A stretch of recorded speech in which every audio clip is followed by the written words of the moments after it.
Bonsoir à toutes et bonsoir à tous.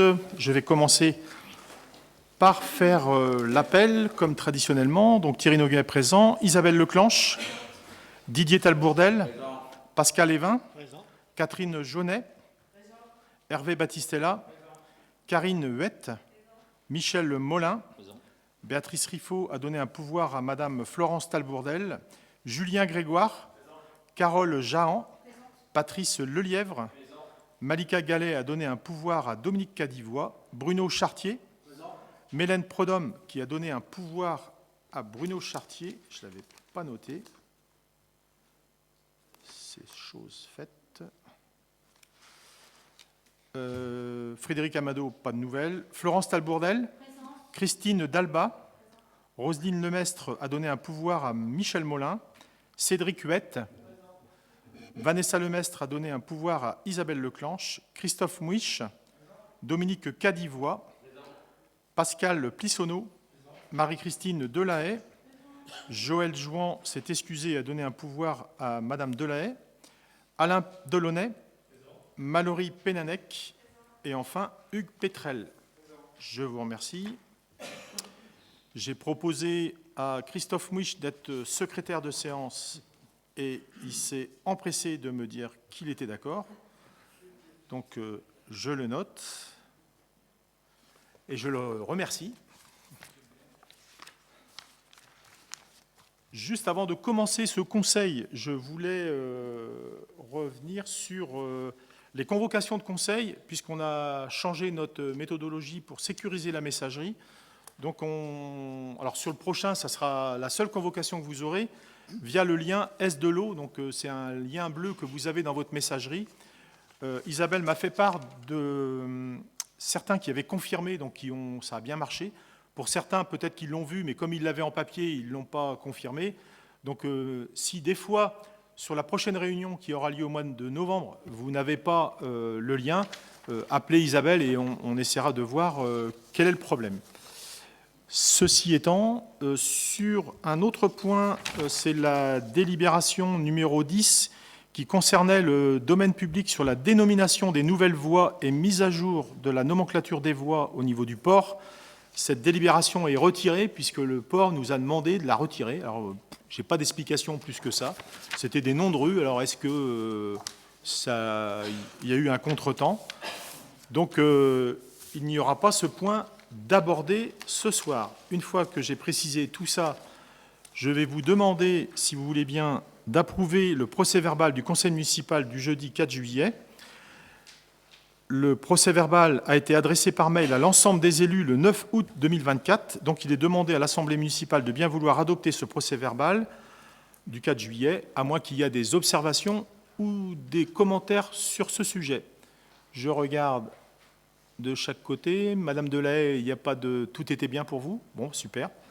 Donc, il est adopté à l'unanimité.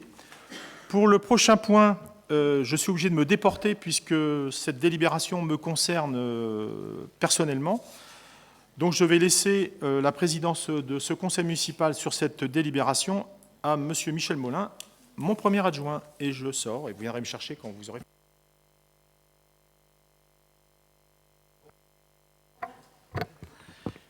Bonsoir à tous. Donc, demande de protection fonctionnelle de M. Thierry Noguet, maire de Montoir-de-Bretagne. Vu les articles L. 2121-29 et L. .2123-34 du Code général des collectivités territoriales, vu l'article L. 2123-35 alinéa 2 du Code général des collectivités territoriales qui précise que la commune est tenue de protéger le maire ou les élus municipaux, le suppléant ou ayant reçu délégation contre les violences, menaces ou outrages dont ils pourraient être victimes à l'occasion ou du fait de leurs fonctions et de réparer, le cas échéant, le préjudice qui en est résulté.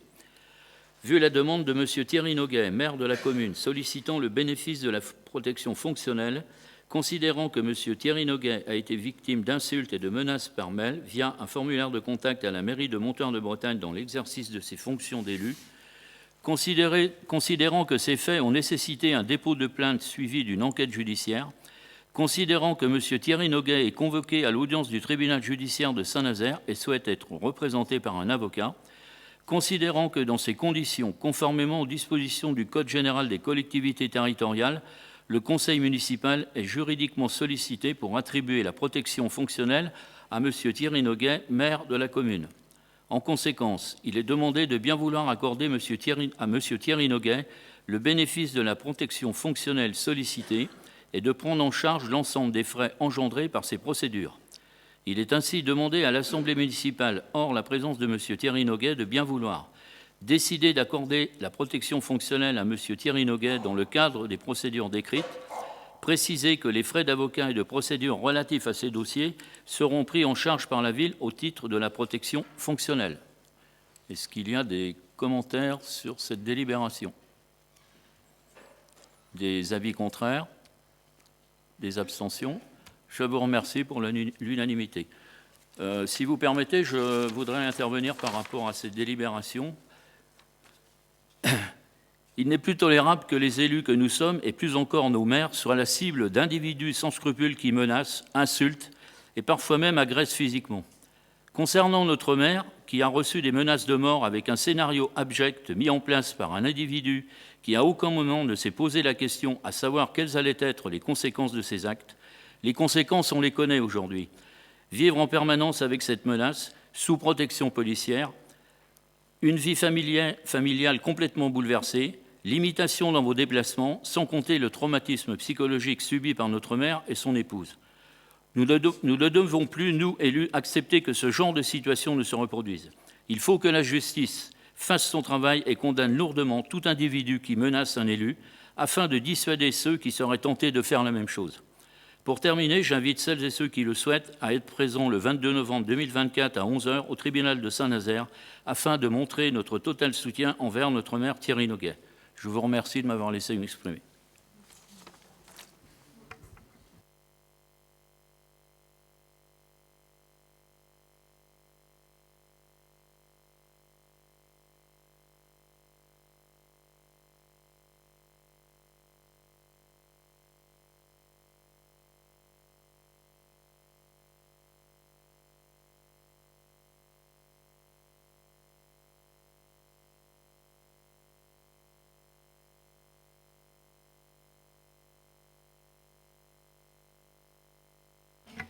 Je te remercie, Michel, pour cette délibération. Donc, on va reprendre le cours normal de notre conseil, sauf s'il y a des commentaires particuliers. OK, je vous remercie. Donc, désignation d'un référent déontologue élu, modification de la délibération que nous avions déjà passée, numéro D 2023 du 7 juin 2022, du 6 juillet 2023. Pour rappel, le Conseil municipal a délibéré le 6 juillet 2023 afin de désigner en qualité de référent déontologue les membres de la liste constituée par l'Association des maires de France 44, dont la liste était annexée à la délibération. Par courrier en date du 10 juillet 2024, suite à une recommandation de la DGCL, les services de l'État ont envoyé un courrier à toutes les communes et EPCI de Loire-Atlantique pour les inviter à délibérer à nouveau afin de désigner expressément un ou plusieurs référents déontologues au cœur de la délibération et non plus seulement sous forme de liste annexée. De ce fait, la nouvelle délibération devra contenir le nom ou les noms du ou des référents déontologues désignés par la commune dans le corps de la délibération. Il est nécessaire également de supprimer la mention selon laquelle la liste est valable dans sa version actuelle et future. Cette modification n'a pour autant aucune incidence sur la liste constituée par l'AMF 44, ni sur le fonctionnement existant. Vu le Code général des collectivités territoriales, et notamment son article L 1111-1-1 et ses articles R 1111-1-A à R 1111-1-D, en vigueur au 1er juin 2023, vu le décret 1520 et son arrêté d'application du 6 décembre 2022 relatif au référent déontologue de l'élu local dont les dispositions entrent en vigueur au 1er juin 2023, considérant que tout élu local peut consulter un référent déontologue chargé de lui apporter tout conseil utile au respect des principes déontologiques consacrés dans la charte de l'élu local, considérant que l'AMF 44 a constitué une liste de personnalités aptes à assurer les fonctions de référent déontologue auprès des élus, que cette liste peut évoluer dans le temps, considérant que les missions de référent déontologue sont exercées en toute indépendance et impartialité par des personnes choisies en raison de leur expérience et de leurs compétences, considérant que les missions de référent déontologue peuvent être, selon le cas, assurées par un ou plusieurs personnes n'exerçant au sein des collectivités auprès desquelles elles sont désignées aucun mandat d'élu local, n'en exerçant plus depuis au moins 3 ans, n'étant pas agent de ces collectivités et ne se trouvant pas en situation de conflit d'intérêts avec celles-ci. Un collège composé de personnes répondant aux conditions du premier point, considérant que la délibération portant désignation du ou des référents déontologues ou des membres du collège doit préciser la durée de l'exercice de ses fonctions, les modalités de sa saisine ou de l'examen de celle-ci, ainsi que les conditions dans lesquelles les avis sont rendus. Considérant que la délibération doit également préciser les moyens matériels mis à disposition du ou des référents déontologues ou des membres du collège, ainsi que les éventuelles modalités de rémunération. Considérant que l'indemnisation prend la forme de vacation et que le montant maximum de l'indemnité pouvant être versé par personne désignée est fixé à 80 € par dossier. Considérant que l'indemnisation prend la forme de vacation et que le montant maximum de l'indemnité pouvant être versé par personne désignée est fixé comme suit. Pour la présidence effective d'une séance de collège d'une demi-journée, 300 €. Pour la participation effective à une séance du collège d'une demi-journée, 200 €. Les indemnités prévues au premier et deuxième paragraphe ne sont pas cumulables. Considérant que le ou les référents déontologues ou les membres du collège peuvent bénéficier du remboursement de leurs frais de transport et d'hébergement dans les conditions applicables au personnel de la fonction publique territoriale, considérant que le ou les référents déontologues ou les membres du collège sont tenus au secret professionnel et à la discrétion professionnelle pour tous les faits, informations ou documents dont ils ont connaissance dans l'exercice ou à l'occasion de l'exercice de leurs fonctions, il est ainsi demandé à l'Assemblée municipale de bien vouloir désigner en qualité de référent déontologue les membres de la liste constituée par l'AMF 44, à savoir M. Gilles Bachelier, conseiller d'État, ancien président de la Cour administrative d'appel de Nantes, Maître Marie-Christine Carlier-Muller, avocat honoraire, Madame le bâtonnier Catherine Lesage, M. André Louisy, président de l'Association départementale des anciens maires et adjoints de Loire-Atlantique, ancien maire d'Hervaux, M. Jean-Luc Marguet, magistrat honoraire de la Chambre régionale des comptes de Pays de Loire, Maître Jean-Charles Méran, avocat honoraire, M. Patrick Maindu, conseiller d'État honoraire, ancien président de la Cour administrative d'appel de Nantes, M. Jean-François Mola, président honoraire du corps des tribunaux administratifs et des cours administratives d'appel, ancien vice-président du tribunal administratif de Nantes, uniquement en cas de demande de collégialité, M. Bernard Madeleine, président honoraire du corps des tribunaux administratifs et des cours administratifs d'appel, ancien président du tribunal administratif de Nantes. Décider que là où les personnes susmentionnées exerceront leurs fonctions pour une durée de 3 ans, fixer les modalités de saisine du ou des référents déontologues ou des membres du collège, ainsi que les conditions d'examen des demandes comme telles, la collectivité saisit par tout moyen l'AMF 44 qui se charge d'affecter un ou des membres de la liste à l'affaire à traiter. L'AMF 44 met en relation le référent désigné avec la collectivité. Si besoin sur demande du référent désigné ou de la collectivité et en fonction de sa complexité, l'affaire pourra être traitée collégialement avec 2 à 4 autres membres de la liste. Le collège ainsi constitué décide en son sein de ses modalités de fonctionnement. La collectivité rémunère directement le référent ou le collège de référents et décide des moyens matériels mis à disposition. Décider que les avis du ou des référents déontologues ou des membres du collège seront rendus dans les conditions suivantes, sous 1 mois, sous forme de note de synthèse. Décider que les moyens matériels mis à disposition du ou des référents déontologues sont les suivants: bureau, boîte mail, smartphone. Fixer les modalités de rémunération du ou des référents déontologues comme tels: 80 € par personne et par dossier, 300 € pour la présidence effective d'une séance de collège d'une demi-journée et 200 € pour la participation effective à une séance du collège d'une demi-journée. Je pense que la séance du collège à 300 €, c'est pour la journée complète. C'est ce qui avait été dit avant. Donc là, il doit y avoir une coquille.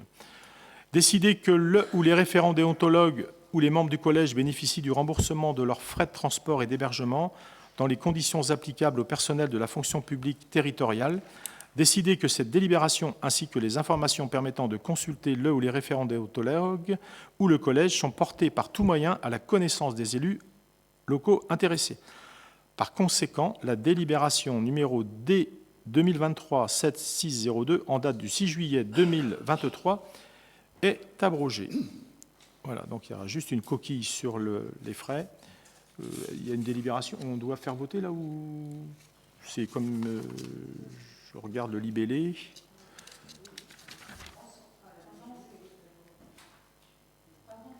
On va quand même la faire. Oui, pardon. Oui. Oui. Ah d'accord, parce que comme il y avait un 300 € pour la journée et 200 € pour... donc ça, c'est en plus, certainement. Tu as raison, Marie-Christine. Merci de la précision. Est-ce qu'il y a-t-il d'autres observations ou d'autres commentaires sur le sujet? Je la soumets à votre approbation. Y a-t-il des avis contraires? Des abstentions? Je vous remercie. Le point suivant concerne la décision budgétaire modificative numéro 2 au BP principal 2024, présentation faite par M. Pascal Évin, adjoint aux finances et aux marchés publics. Donc, bonsoir à tous. Considérant qu'en application de l'article L 1612-11 du CGCT, des modifications peuvent être apportées au budget par l'organe délibérant jusqu'au terme de l'exercice auquel elles s'appliquent. Considérant que le budget primitif 2024 du budget principal a été adopté par le Conseil municipal au cours de sa séance du 28 mars 2024, vu l'avis de la Commission finances du 1er octobre 2024, il est ainsi demandé à l'Assemblée municipale de bien vouloir approuver la décision budgétaire modificative numéro 2, décrite dans le tableau ci-après. Donc la première partie de l'ADM concerne la section d'investissement et la seconde la section de fonctionnement.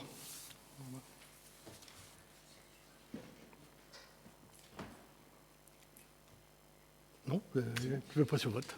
OK. Est-ce que cette délibération appelle des commentaires ou des observations? Je n'en vois pas. Je la soumets donc à votre approbation. Y a-t-il des avis contraires? Des abstentions? Je vous remercie. Le sujet suivant concerne l'attribution de subventions exceptionnelles. Présentation faite toujours par M. Pascal Évin, toujours adjoint aux finances et aux marchés publics.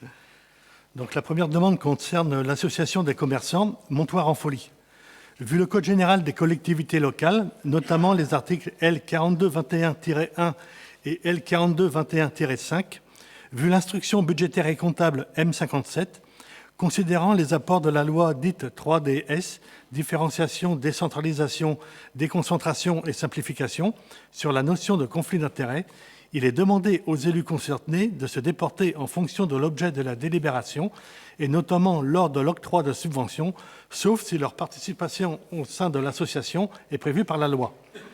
Considérant la demande de subvention établie par l'association Montoire en Folie pour l'organisation d'un karaoké et d'un marché de Noël, il est proposé de leur accorder 500 €. Vu l'avis du bureau municipal et de la commission finances en date du 1er octobre 2024, il est ainsi demandé à l'Assemblée municipale de bien vouloir approuver l'attribution d'une subvention exceptionnelle de 500 € à l'association Montoire en Folie et préciser que les crédits nécessaires ont été prévus au budget primitif principal, article 657-48. Je continue? Ouais. La deuxième demande concerne l'association historique Mémoire de la libération de la poche de Saint-Nazaire. Vu le Code général des collectivités locales, notamment les articles L 4221-1 et L 4221-5, vu l'instruction budgétaire et comptable M57, considérant les apports de la loi dite 3DS, différenciation, décentralisation, déconcentration et simplification sur la notion de conflit d'intérêts, il est demandé aux élus concernés de se déporter en fonction de l'objet de la délibération et notamment lors de l'octroi de subventions, sauf si leur participation au sein de l'association est prévue par la loi. Considérant la demande de subvention établie par l'association historique Mémoire de la libération de la poche de Saint-Nazaire, située 1 place de la mairie à Ferrel, en vue de fêter l'anniversaire de la libération de la poche de Saint-Nazaire qui s'est déroulée du 8 au 11 mai il y a 80 ans, donc du 8 au 11 mai 2025. Une présence physique de l'association est prévue à Montoire de Bretagne le 10 mai 2025 avec pour objectif une approche pédagogique du devoir de mémoire, de la nécessité de faire preuve de tolérance et d'esprit d'ouverture pour conserver la paix. Il est proposé de verser une subvention de 500 €. Vu l'avis du bureau municipal et de la commission finances en date du 1er octobre 2024, il est ainsi demandé à l'Assemblée municipale de bien vouloir approuver l'attribution d'une subvention exceptionnelle de 500 € à l'association historique Mémoire de la libération de la poche de Saint-Nazaire et préciser que les crédits nécessaires ont été prévus au budget primitif principal, article 657-48. Et enfin, dernière demande de subvention, elle concerne les archers montoirins. Vu le Code général des collectivités locales, notamment les articles L4221-1 et L4221-5, vu l'instruction budgétaire et comptable M57, considérant les apports de la loi dite 3DS, différenciation, décentralisation, déconcentration et simplification sur la notion de conflit d'intérêts, il est demandé aux élus concernés de se déporter en fonction de l'objet de la délibération, et notamment lors de l'octroi de subventions, sauf si leur participation au sein de l'association est prévue par la loi. Considérant la demande de subvention établie en 2023 par l'association Les Archers Montoirins pour l'acquisition de matériel pour l'organisation de l'accueil du 38e championnat national les 18 et 19 mai 2024, au vu de la délibération du 6 juillet 2023 proposant l'instruction d'un complément de 500 € au cours de 2024, l'association a fourni le 20 juin dernier le bilan financier et les justificatifs de dépenses, à savoir 10 025 €, pour l'acquisition des paillons, trépieds, chevalets et chronomètres. L'accueil a bien été réalisé les 18 et 19 mai 2024. Aussi, il est proposé d'accorder les 500 € complémentaires attendus. Vu l'avis du bureau municipal et de la commission finances en date du 1er octobre 2024, il est ainsi demandé à l'Assemblée municipale de bien vouloir approuver l'attribution d'une subvention exceptionnelle de 500 € à l'association Les Archers Montoirins et préciser que les crédits nécessaires ont été prévus au budget primitif principal, article 657-48. Merci Pascal. Je vous propose, si vous êtes d'accord, chers collègues, de faire un seul vote pour les 3 subventions, sauf si vous voulez qu'on les vote séparément. Vous ne voyez pas d'objection à ce qu'on vote les 3 en même temps? Je vous remercie. Alors pour ces 3 demandes de subvention, y a-t-il des avis contraires? Des abstentions? Je vous remercie pour ces associations. Le point suivant, ça concerne la mise à jour du calcul de redevance au titre de l'occupation du domaine public pour les ouvrages de distribution de gaz naturel GRDF. Présentation faite toujours par M. Pascal Évin. Conformément aux articles L2333-84 à L2333-86 du Code général des collectivités territoriales, les concessionnaires de réseau sont tenus de s'acquitter auprès des collectivités d'une redevance au titre de l'occupation du domaine public pour les ouvrages de transport et de distribution d'électricité et de gaz par les lignes aux canalisations particulières d'énergie électrique et de gaz. Suivant le décret numéro 2007-606 du 25 avril 2007, le montant de la redevance est fixé par le conseil municipal dans la limite du plafond définie par la formule suivante. Donc 35 millièmes d'euros multipliés par L plus 100 € multiplié par 1,42. Considérant qu'une canalisation de gaz de 40 712 mètres de longueur traverse le domaine public communal et qu'elle est exploitée par GRDF, il convient de fixer le montant de la redevance annuelle due par le concessionnaire à la commune de Montoir-de-Bretagne au niveau de 2 165 €. Une redevance est également établie au titre de l'occupation provisoire suivant la formule suivante, donc 0,7 multiplié par L multiplié par CR, elle s'établit à 116 €. L étant la longueur en mètres des canalisations construites ou renouvelées sur le domaine public communal et mises en gaz au cours de l'année précédente, celle au titre de laquelle la redevance est due, soit 137 mètres pour Montoir. CR est le taux de revalorisation de la RODP 2024, soit 1,21. Pour le calcul de la redevance au titre de l'année 2024, les plafonds de redevance dus s'établissent respectivement à 2 165 et 116 €. Vu l'avis de la commission finances en date du 1er octobre 2024, il est ainsi demandé à l'Assemblée municipale de bien vouloir fixer le montant de ces redevances communales à leur plafond, c'est-à-dire 2 281 €, et autoriser Monsieur le maire à établir le titre de recette correspondant. Merci Pascal. C'est une délibération qu'on a l'habitude de passer tous les ans. Y a-t-il cependant des commentaires ou des observations sur le sujet? Je n'en vois pas. Je la soumets donc à votre approbation. Y a-t-il des avis contraires? Des abstentions? Je vous remercie. Le sujet suivant concerne la convention relative à l'intervention d'accompagnants d'élèves en situation de handicap, AESH, sur le temps de pause méridienne. Approbation et signature de Monsieur le maire. Présentation faite par Madame Carole Jahan, adjointe à l'éducation et à la restauration scolaire. Bonsoir. Des renforts d'encadrement sont nécessaires pour accompagner les enfants à besoins spécifiques sur le temps du midi. Jusqu'alors, la ville assumait seule le financement de ses moyens humains. À compter du 1er septembre 2024, l'État peut mettre à disposition des accompagnants d'élèves en situation de handicap, AESH. L'objet de cette convention est de déterminer la nature des responsabilités du rectorat et de la ville lorsque des AESH sont affectés sur la pause méridienne.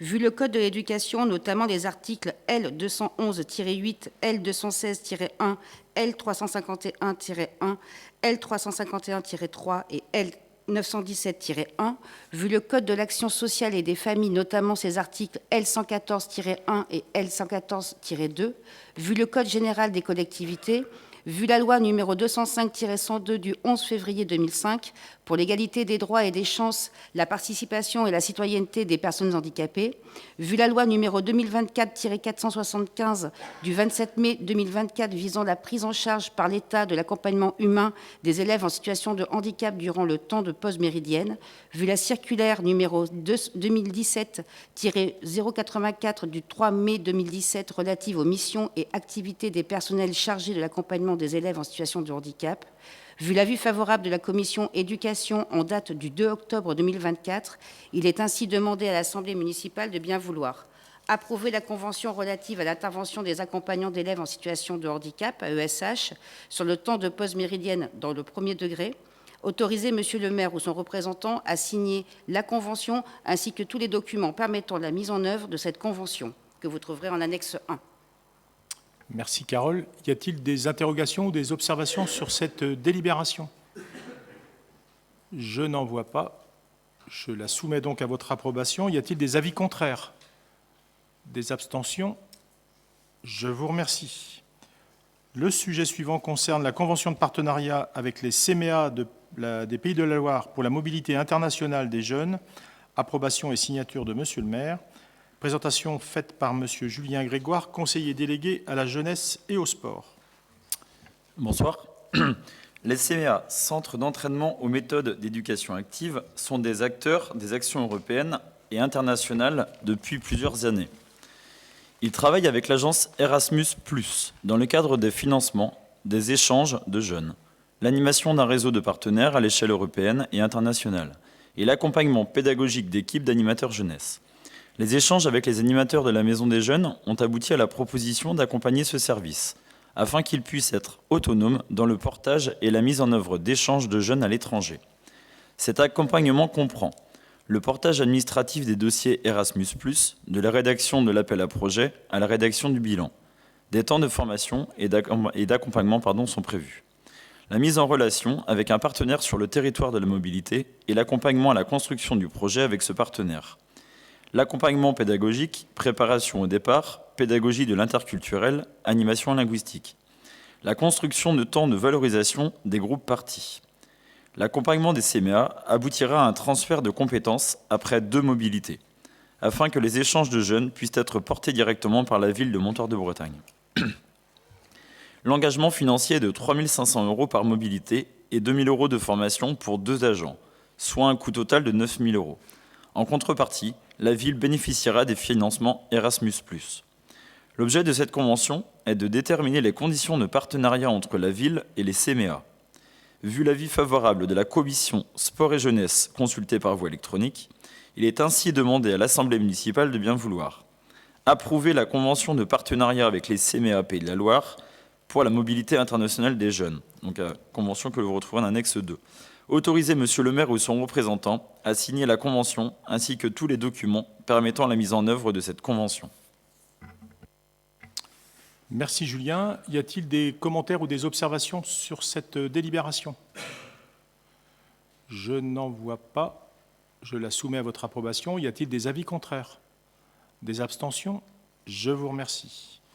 Le sujet suivant concerne la concession d'aménagement du Champ Rochaud à la SPL Sonadev, compte rendu à la collectivité de l'exercice 2023, autrement appelé CRAC. Présentation faite par Monsieur Michel Molin, adjoint à l'urbanisme. Par délibération du 16 décembre 2021, le Conseil municipal a autorisé la signature du traité de concession d'aménagement confiant à la SPL Sonadev Territoire Public l'opération d'aménagement du Champ Rochaud pour une durée de 6 ans. L'opération porte sur l'aménagement du site et la construction d'une maison médicale.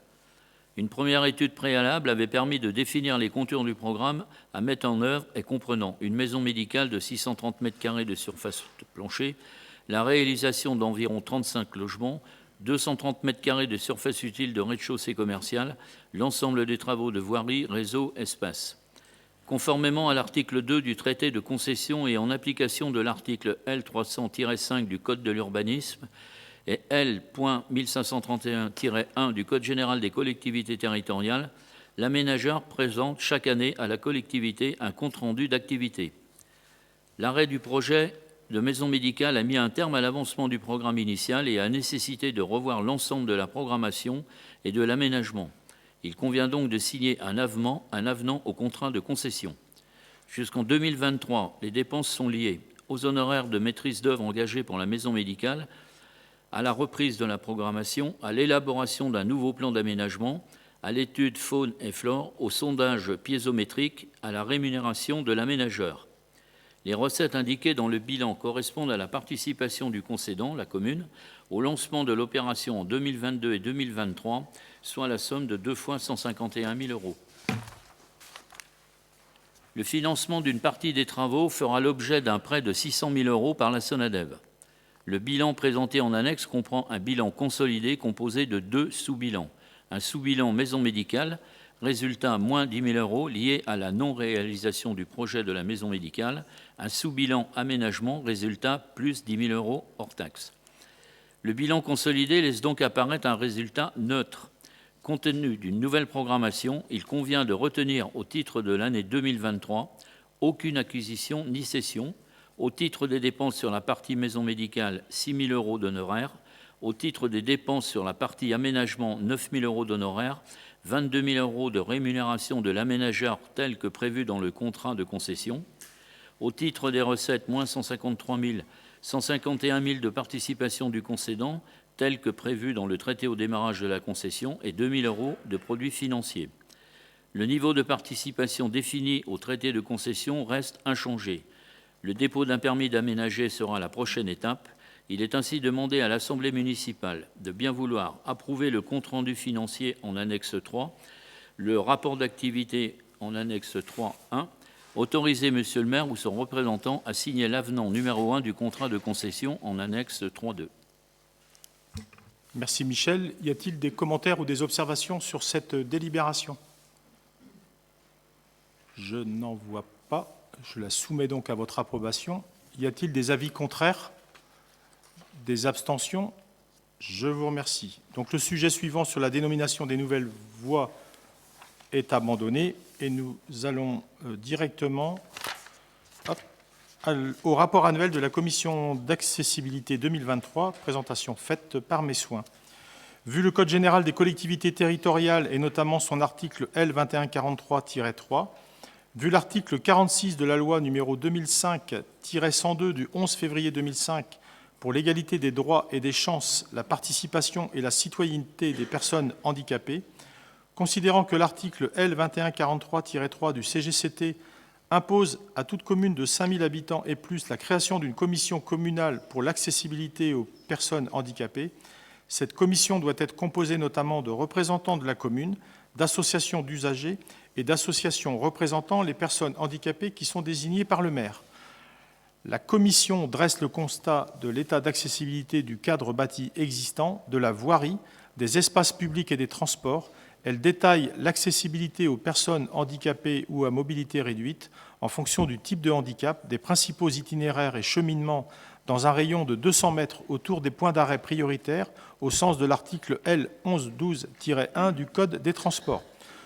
Considérant l'avis de la Commission accessibilité du 2 juillet 2024, conformément à la réglementation, il est ainsi demandé à l'Assemblée municipale de bien vouloir approuver le rapport annuel des travaux et propositions de la Commission au cours de l'année 2023, de nature à améliorer la mise en accessibilité de l'existant que vous trouvez en annexe 5. Est-ce que cette délibération amène des commentaires ou des observations en particulier? Je ne vois pas de main se lever, donc je soumets à votre approbation, si vous en êtes d'accord. Y a-t-il des avis contraires? Des abstentions? Je vous remercie.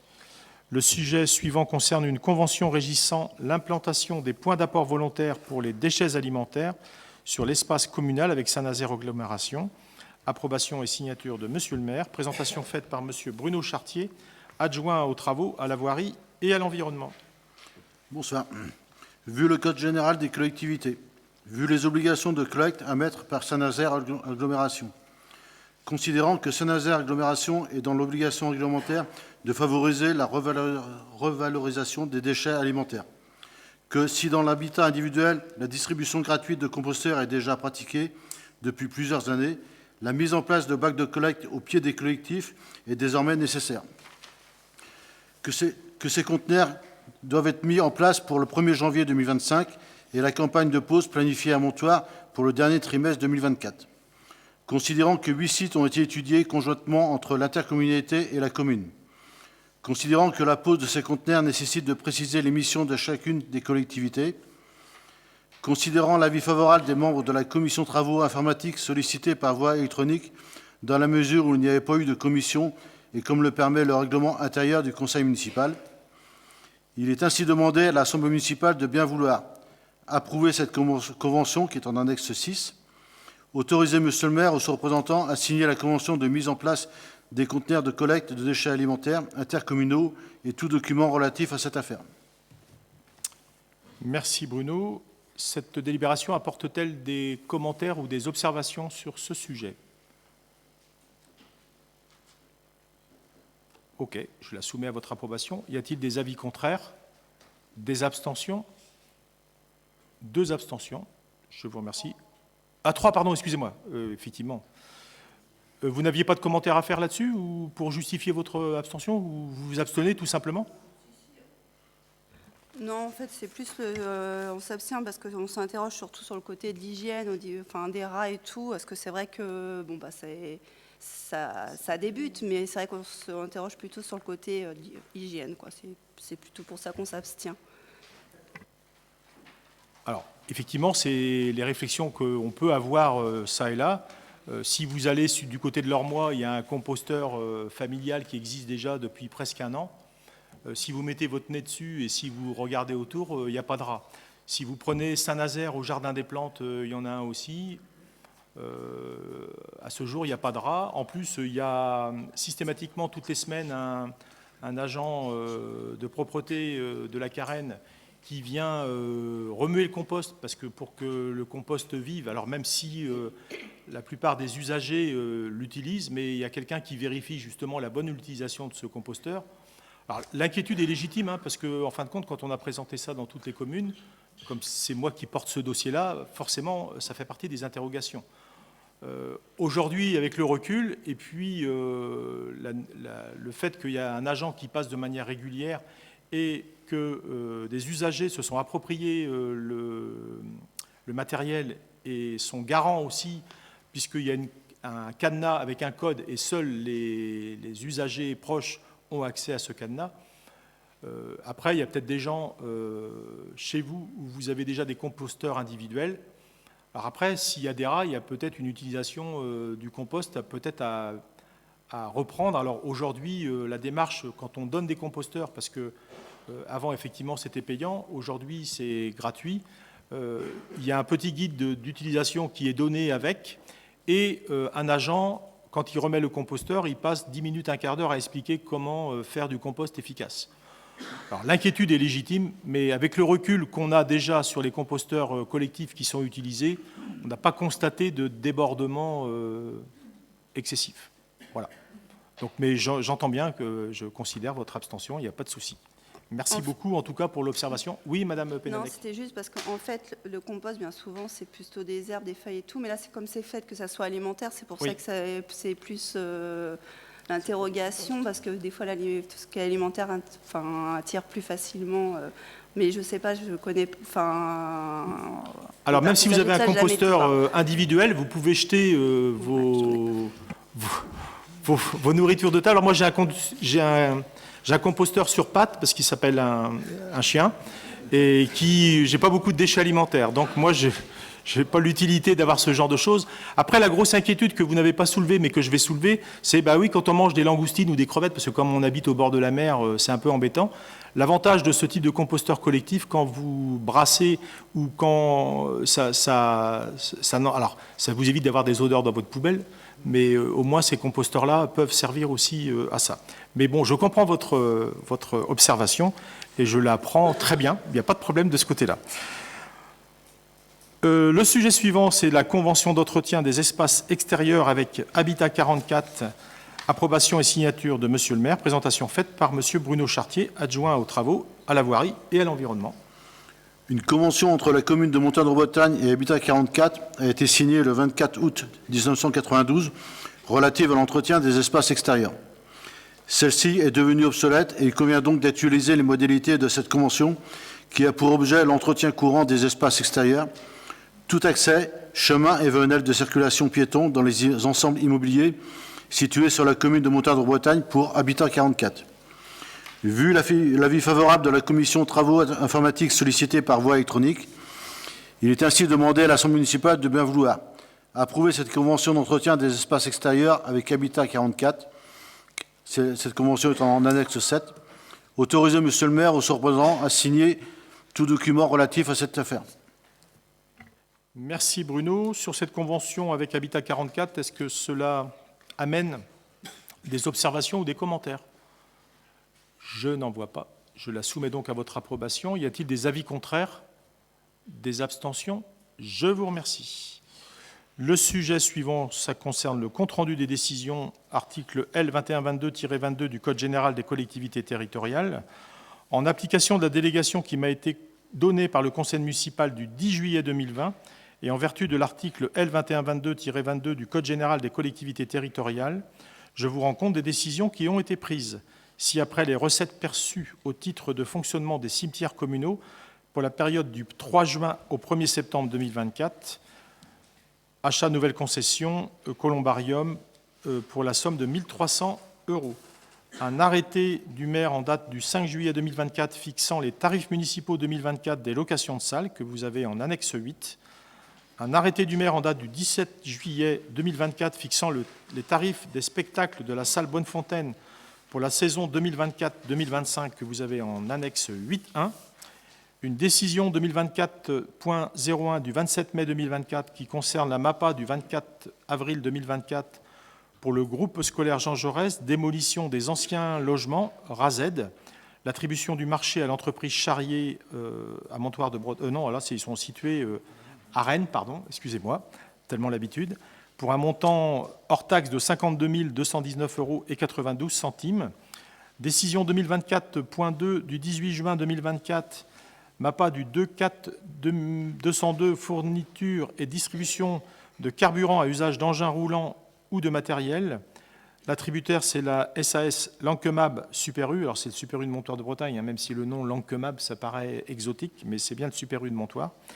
Avec une quantité minimale par an de 10 000 litres et une quantité maximale par an de 25 000 litres. Une décision 2024.3 du 12 juillet 2024, MAPA du 11 mars 2024, aménagement des annexes du Cheval Blanc en cellule commerciale, déclaration sans suite du lot Gros œuvres VRD, suite à la consultation du 11 mars 2024 lancée en procédure adaptée ouverte, le lot 1 a été déclaré sans suite pour cause d'imprécision dans la description des exigences techniques des prestations. Décision 2024.4 du 12 juillet 2024, aménagement des annexes du Cheval Blanc en cellule commerciale, infructuosité des lots numéro 2 qui concernait la charpente et la couverture, le lot numéro 5 qui concernait les cloisons, les plafonds, et le lot numéro 6, les menuiseries intérieures. Ces 3 lots ont fait l'objet d'une nouvelle consultation. Enfin, décision 2024.5 du 12 juillet 2024, aménagement des annexes du Cheval Blanc en cellule commerciale, attribution des lots 3, 4, 7, 8, 9 et 10, traitement des façades sur le lot 3 Atlantique bâtiment public qui est situé à Blain pour un montant hors taxe de 18 400 €. L'entreprise pour les menuiseries extérieures EGDC Métallerie qui est située à Mazières-en-Mauges pour un montant de 14 360 hors taxe. Revêtement sol et murs pour l'entreprise West Horizon qui est située à Saint-Nazaire pour 8 808,74 €. La peinture confié à l'entreprise Renaissance, 13 rue René Cassin à Saint-Nazaire, pour un montant de 2 460 € hors taxe. Le chauffage-ventilation confié à l'entreprise EL2D, située à Carquefou, pour un montant de 19 063 € et 1 centime. Enfin, l'électricité courant fort et faible, entreprise AM3I+, située à Saint-Bio, pour 18 787 € et 91 centimes. Décision 2024.6 du 31 juillet 2024, d'aménagement d'une liaison douce, secteur avenue Hubert-Bouillet, Lavnac et Parc de l'Aventurier. Attribution du marché de l'entreprise Charrier, située là à Montoire de Bretagne, pour un montant total de 688 908 € et 64 centimes, déposé comme tranche ferme 476 705 € 55, hors taxe, et tranche optionnelle, 212 203 09 € hors taxe. Décision du 2 juillet 2024, signature d'un contrat de maintenance du logiciel de finance pour une année, à compter du 5 juin 2024, renouvelable par tacite recombustion 5 fois une année. L'attributaire est le Cyril Group SAS, qui est situé à Villeurbanne, pour un montant annuel de 6 750 € hors taxe, et c'est imputé budgétairement dans la rubrique INF 65 811-020. Enfin, signature d'un avenant au contrat d'hébergement du logiciel et concept du CCAS à compter du 1er octobre 2023. L'attributaire est la société Elissard, située au Mont d'Or, pour un montant annuel de 480 € hors taxe, hors révision. Et cette ligne est imputée budgétairement sur la rubrique INF 65 811-020. Voilà, chers collègues, nous avons épuisé l'ordre du jour. Je vous remercie de votre attention. Je ne sais pas si des gens du public ont des choses à dire. J'ai oublié tout à l'heure de saluer nos amis journalistes qui nous font le bonheur d'être présents à chaque conseil municipal et à chaque manifestation de notre commune, même si des fois les journaux ne retracent pas tout ce que vous faites comme travail et on peut le déplorer. Donc je le dis. Je ne sais pas si vos rédacteurs en chef regarderont l'extrait du conseil municipal, mais bon, voilà. En tout cas, je vous remercie pour le travail que vous faites. Et puis je vais vous souhaiter à toutes et à tous une bonne soirée. Et puis je vous dis au mois prochain. Voilà. Merci Sylvie, merci aux vidéastes, très attentionnés. Et merci aux spectatrices et spectateurs.